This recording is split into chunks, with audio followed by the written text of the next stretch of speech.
Greetings and welcome to this edition of Positron. I'm Barry P. Cook. I want to talk about a particular issue that has come up in the wake of the release of Star Trek Picard Season 2, Episode 4, called Watcher, and which has sent the fandom into a tizzy, the fandom including myself. And I talked about this very briefly in my review of the episode, but it's possible that my take on the matter was not exactly spot on. So I want to talk about it a little bit more now that I've looked into it more than I had before I recorded my review. And the issue I'm talking about is the state of things in 2024 Los Angeles, where Picard and crew find themselves relative to previous Star Trek history or previous occurrences in the Star Trek universe and timeline. So there are two things that are raising questions and that have people scratching their heads. One of them is, why doesn't Guinan remember meeting Picard? Why doesn't she know who he is? Even though Guinan and Picard met in the late 1800s in the Next Generation episode Time's Arrow. The other one is, why does the punk on the bus, played by Kirk Thatcher in this episode and in Star Trek 4, seem to remember having been neck pinched by Spock? Because when he's asked by Seven of Nine to turn off that noise, the same way he was asked to do so by Kirk in the voyage home decades before, he kind of does this as if he remembers being neck pinched. And the reason these things are raising questions is because if Guinan doesn't remember Picard because of a timeline change, then the punk shouldn't remember Kirk and Spock. And if the punk remembers Kirk and Spock and all that, Guinan should remember Picard. So I think whether or not Guinan recognizes Picard is the bigger one. Because, just because the bus punk does this doesn't mean he necessarily remembers having been neck pinched by Spock decades before. We'll get to that, but I think the glaring one is, why the heck doesn't Guinan remember Picard if they met in the 1800s? And I think there are two things that are making this confusing. One of them is the fact that we know that happened. And even if it were undone by something that Q did in 2024, which prevented the Federation and all of that from coming to be the way we watched it in action on Next Generation, which in turn prevented Picard from going back to the 1800s and meeting Guinan on the occasion that he did so, it still happened originally. So, in other words, if you've got Guinan on Earth in 1800 and something, and in the 24th century, 500 years later, Captain Picard goes back in time to meet her,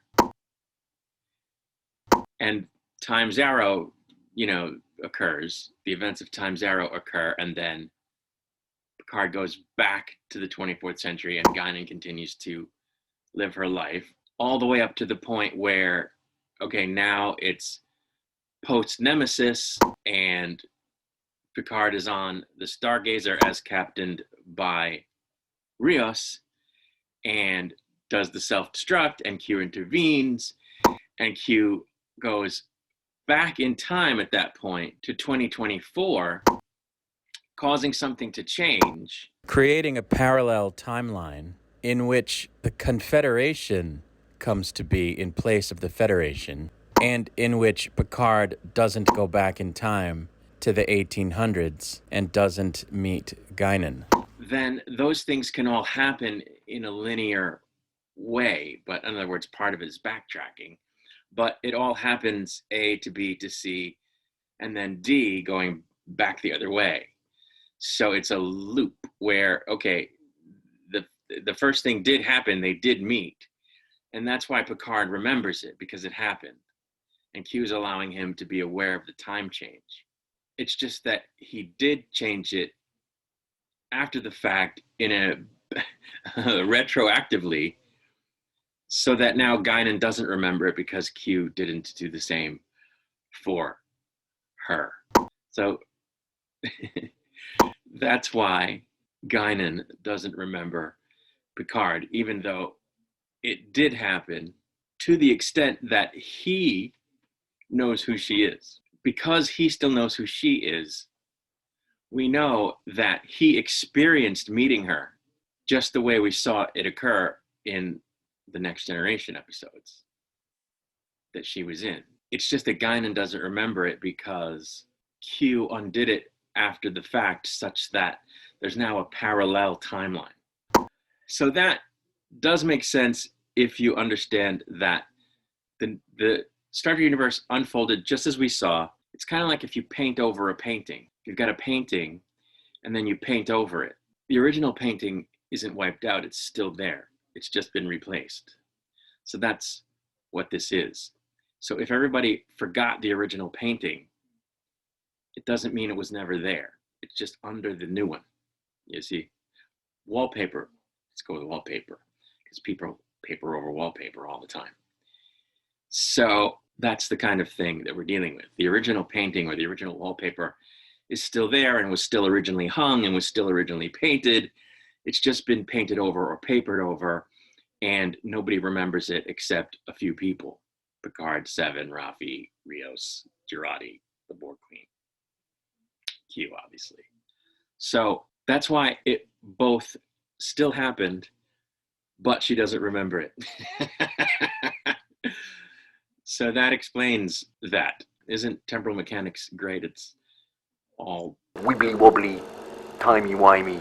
Now, the tricky part is if it happened but then didn't happen, to the extent where Guinan doesn't remember those events, then how did something that happened in between the 1800s and the 24th century still exist in the memory of someone who experienced them? And by that I mean the guy on the bus. Why does he seem to remember Spock neck pinching him if after 2024 everything changed, which would mean that Kirk and Spock never went back in time to save the Earth on the way back from Vulcan, which they were on because of events of Star Trek 2 and 3, to interact with the bus guy in 1986. Presumably, just like Picard's later trip back to the 1800s was undone or erased or papered over or painted over, that would have been papered over or painted over as well. I mean, presumably, right? It would be really weird if something that came after it were papered over, but that wasn't. So why does he remember or seem to remember what happened to him at the hands of Spock? I think there are two ways to look at this so that it makes sense. And to be clear, the producers should have made it more clear, and the fact that they didn't explain all of this and that they won't explain it is sloppy on their part. But it is what it is. It played out the way it played out on screen, and we, the viewer, have to try to make sense of it. So for the sake of our sanity, here's how you can square that circle. Two ways. One, just because he touched his neck doesn't mean he remembers, because first of all, he touches it here, right? He was pinched over here or on this side. He kind of does this. So it doesn't necessarily mean that he remembers what happened. It just means that in that moment, he was uncomfortable because they called him out and he was straightening his collar or whatever. So there's that. Or something still caused Kirk and Spock to go back in time to try to save Earth from the probe, because one assumes the probe situation still happened. Why I'm assuming that, I don't know, other than it wasn't part of, see, even that's weird, right? Like it came from outside Earth. Well, you would think that was unaffected because whatever Q does on Earth in 2024 wouldn't impact, well, it might if the whales were never all killed off, which we have no way of knowing how that would have played out either, because the probe only comes in Star Trek 4 because the whales were all killed off, the humpbacks. So you have to assume that for some reason the whales were all still killed, which isn't hard to imagine. The probe came back and somehow Kirk and Spock were able to go back in time, either from space or from Earth, to save Earth, you know, for their own purposes, not to be heroes, even though they were part of this confederation, and thereby still interacted with the guy on the bus. And it's not much of a stretch, right? Because you don't have to assume that every single thing that happened in the original timeline didn't happen because Q changed something in 2024. After all, Picard still became a military officer. He still, you know, became the captain of a ship. He still became an admiral, and, you know, he still had the winery, and, you know, Rios still went into the service because he's there, and Jurati was still a cyberneticist. So it didn't change everything.